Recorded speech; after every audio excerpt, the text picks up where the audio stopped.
Selamat pagi, selamat berjumpa kembali di Nasihat Koslet Mitra Nada Lawak. Saat ini semoga kalian teman-teman dimanapun berada yang melaksanakan aktivitas di pagi ini diberikan sehat, panjang umur, dimurahkan rezeki. Tapi saya sebelumnya lanjut untuk membicarakan tentang kemarin, yaitu neraka Hawiyah, neraka Jahim, neraka Syakor, dan saya akan ngebahas neraka Lazza. Sebelumnya saya lanjut, subscribe dulu karena subscribe itu gratis. Like, comment, and share. Semoga yang mendengar dan melihat video ini diberikan keberkahan dari Allah Subhanahu wa Ta'ala dan dilancarkan segala urusannya.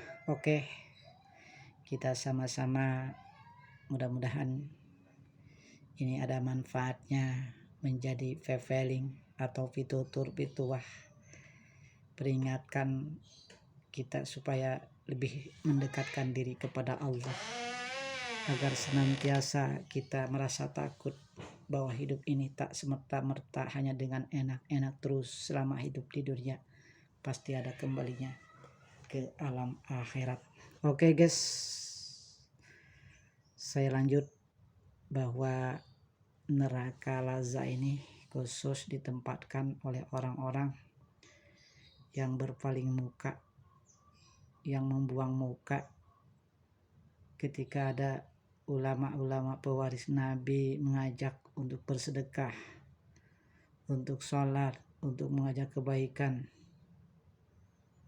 Mereka berpaling muka, membelakanginya.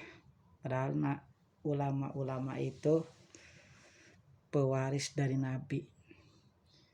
Nah ini kalau ada penyuruh dan mengajak kebaikan, mereka selalu tolak.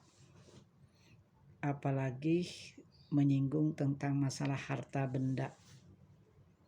Merasakan dirinya duit-duit gue, modal-modal gue, harta-harta gue, ngapain harus dibagi ke orang? Gue jadi payah sendiri, usaha-usaha sendiri. Ngapain? Dasar ustadz, dasar ulama ngomong enak aja. Nah ini mencaci maki dan menghinanya, maka akan ditempatkannya di neraka Lazza. Lazza ini yaitu sebuah api yang bergejolak, yang sangat panas. Mereka yang suka membelakangi nabi-nabinya atau pewaris ulamanya, kalau ada ulama menyuruh mengajak kebaikan, bersedekah, zakat, kalau sudah nisabnya selalu menolaknya. Mereka selalu menimbun, tidak memberikannya, karena merasa hartanya usaha saya sendiri, modal-modal sendiri, ngapain harus dibagi-bagi. Nah ini akan dikasih api yang bergejolak, yang akan mengelupas kulitnya itu.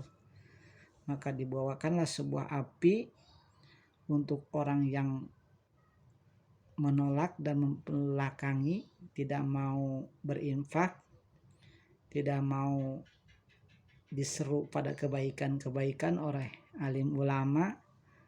Nah orang ini disediakanlah semacam api, dikucurkannya ke tubuhnya dari mulai kepalanya sampai mengelupas daging-dagingnya keluar, tinggal tulang belulang. Hanya mereka menjerit-jerit, merasa kesakitan bahwa azab itu nyata. Mereka minta tolong kepada siapapun, tidak ada belas kasihannya kalau malaikat jamadnya sudah memberikannya azab semacam itu. Kalla innaha ladha nazza'atan lisyawa tad'u man adbara wa tawalla wa jama'a fa'ula. Ini di dalam surat ayat surah Al-Ma'arij. Sekali-kali mereka tidak dapat, sesungguhnya mereka itu bakal ditemukan dengan api yang bergejolak, yang sangat panas, yang mengelupaskan kulit-kulit mereka itu. Dari kepala, maka dia memanggil, menjerit-menjerit, tidak ada yang menolong. Mereka inilah orang-orang yang membelakangi,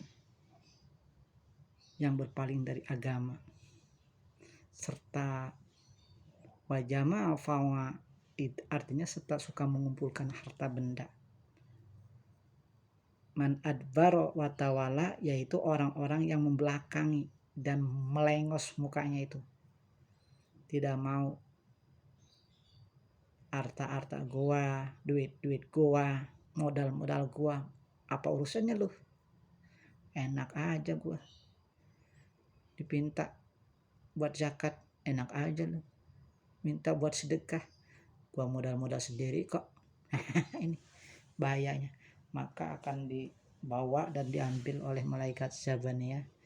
Ini dikucurkan dari kepalanya sampai ngelupas kulit-kulitnya. Serem guys. Ini adalah neraka lazza bagi orang-orang yang mendustakannya dan tidak mau diajak kepada kebaikan. Oke guys, kita sudah tahu mendengarkan tentang cerita-cerita neraka, menjerit, menangis, memohon ampunan. Tadi tidak ada sedikit pun belas kasihan di neraka.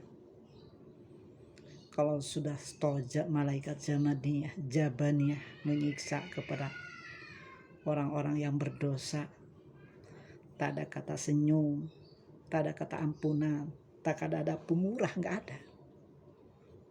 Mereka tetap diambil oleh monster Allah, malaikat Jabaniyah, untuk menyiksa, untuk mengazab orang-orang yang berpaling dan tidak menuruti perintahnya. Dikisahkan dalam menu-menu neraka itu juga ada macam-macam menu makanan untuk ahli orang yang berdosa, ahli neraka. Ada, kalau nggak salah di neraka itu guys, ada sebuah pohon zakum. Untuk siapa ini pohon zakum? Jelas untuk orang-orang yang mendustakan agama juga. Mereka yang suka memakan barang haram. Mereka dihidangkan semacam itu, disuguhkan oleh malaikat Jabaniyah. Makanan-makanan dari pohon kayu zakum itu yang dikeluarkan dari neraka. Yaitu neraka, ada dikeluarkan dari neraka jahim, maka mereka memakannya. Tidak ada makanan kecuali harus memakannya. Apa yang sudah dimakan mereka tidak pernah kenyang, kecuali itu makanannya, hanya pohon zakum. Nah setelah dimakan, karena saking panasnya itu pohon zakum, maka terurai-berai perutnya keluar. Itu ahli neraka, pohon zakum. Ada, itu sangat pahit, sebeli pahit. Maka kalau setelah dimakan dan ditelannya, selain perutnya saking panasnya, maka mereka tidak ada membuat pilihan kecuali harus memakannya karena saking lapar. Diberikannya pohon zakum. Pohon zakum adalah sebuah makanan yang bila mana turun ke dunia atau di dunia itu semuanya makanan pahit rasanya. Apalagi nanti pohon zakum ini di akhirat dimakan setiap makanan orang-orang yang berdosa. Maka setiap memakan pohon zakum itu ditelannya, tidak ada pilihan, dia harus memakannya untuk ahli orang-orang berdosa dan sampai terurai-berai perutnya keluar, jebol. Itu hanya untuk azab orang yang berdosa. Ada juga pohon dar ini adalah pohon yang tercipta dari duri, onak dan duri. Mereka gak ada kecuali makanan itu yang ada. Nah, ini. Tidak ada menyegarkan, haus, lapar, pengen minum, dikasihannya air dari campuran nanah, dimasukkan ke tenggorokannya, keluar sampai bau busuk di mitilannya. Apa yang terjadi? Hancur dan mengelupas daging-dagingnya karena diberikannya air ini yang terbuat dari nanah dan darah orang berdosa. Setiap bercampur keringat, bercampur segala macam itu isinya, kotoran, dimakannya juga. Nah, pohon daru ini sangat pahit, itu pohon yang berduri, tidak ada makan kecuali itu dia makan. Setelah dimakan tenggorokannya tersumbat. Wah, itu pohon dar adalah pohon duri yang begitu berduri, dimakan karena nggak ada makanan. Bukan rambutan enak dimakan. Ini khusus untuk orang-orang yang berdosa, ini dikisahkan semacam itu.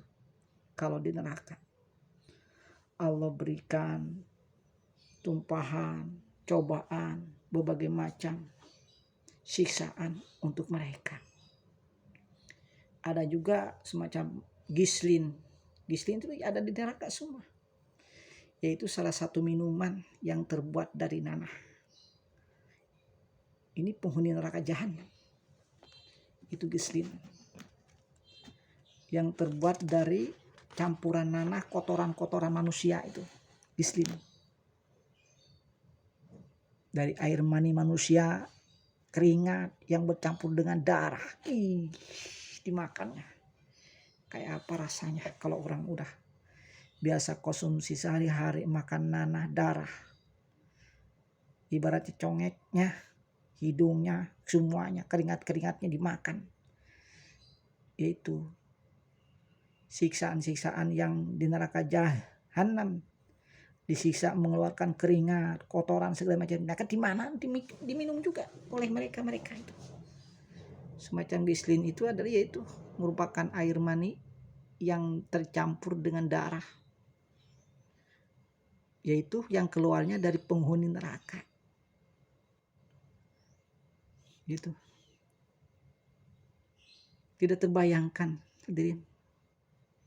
Saudara, teman-teman, kalau orang memakan semacam pohon gislin, keringat, campur darah, nanah, bau, dan sebagainya, bagaimana rasanya kalau kita dikonsumsi? Wah, sudah tak terbayangkan lah.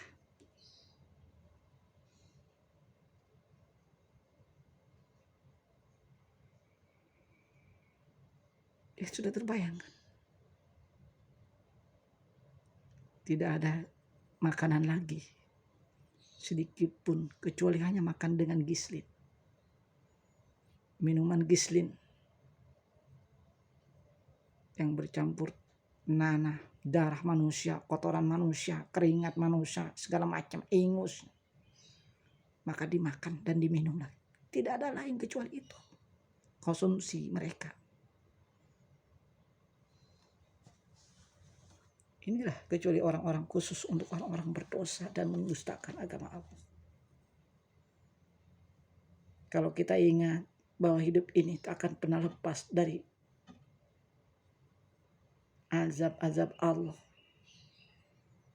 Kalau toh kita ingat di dunia, kita sadar bahwa api neraka yang bergejolak itu akan mengelupaskan kulit kita, menghancurkan tubuh kita, mengkoyak-koyak, menjerit-jerit minta pertolongan, tidak ada ampunan. Malaikat Jabaniyah mengazabnya, tidak sedikit pun memberikan pemurah, penyayang, gak ada kata itu. di hari pembalasan akan merasakannya, bahwa sakitnya menjerit-jerit minta tolong kepada siapa. Mandi dengan darah-darah manusia yang telah diazab oleh Allah, dengan mandi keringat orang lain, bercampur aduk bau dan segala mana. Tidak ada kata AC. Kita enak-enak di dunia ini, mandi pakai sauna, tidur pakai AC, segala macam. Tapi di akhirat kalau kita berkelakuan tidak baik dan buruk, dusta, suka nyakitin orang, mereka akan mengalaminya dan menerimanya, azab dari Allah. Mengelupas kulitnya, terurai-berai ususnya dengan minumnya air minum yang terbuat dari nanah. Terbuat dari nanah itu nanahnya manusia. Ketika dikejar-kejar dan menjerit-jerit, pasti itu semuanya ada. Kadang mereka ada yang digigit kalajengking, ada juga yang dipatuk ular, ada juga yang berjalan dengan kaki pincang sebelah, segala macam. Itu siksaan azab Allah. Tapi susunya mah langgeng, tapi semuanya langgeng hanya untuk menyiksa orang-orang yang berdosa. Itu pohon gislin. Ada juga al-hamim. Al-hamim ini adalah minuman yang sangat panas, yang disediakan terbuat dari besi yang dibengkokkan, lantas dicelupkan ke air yang panas itu, maka diminumkannya dari ujung besi itu untuk haus sama malaikat Jabaniyah. Langsung api yang udah dipanaskan itu diberikan air, maka ada semacam besi, dikasihkan air yang udah sangat mendidih panas itu, besi langsung besinya diginiin, langsung dikemulutinnya. Bagaimana rasanya? Api udah yang panas, mendidih, bergejolak, dikasih besi, ujungnya dibengkokkan, langsung dikucurin kepada manusia itu. Merasa, oh bagaimana lah, walaupun tidak dikucurin, ibaratnya panasnya bukan main itu. Ini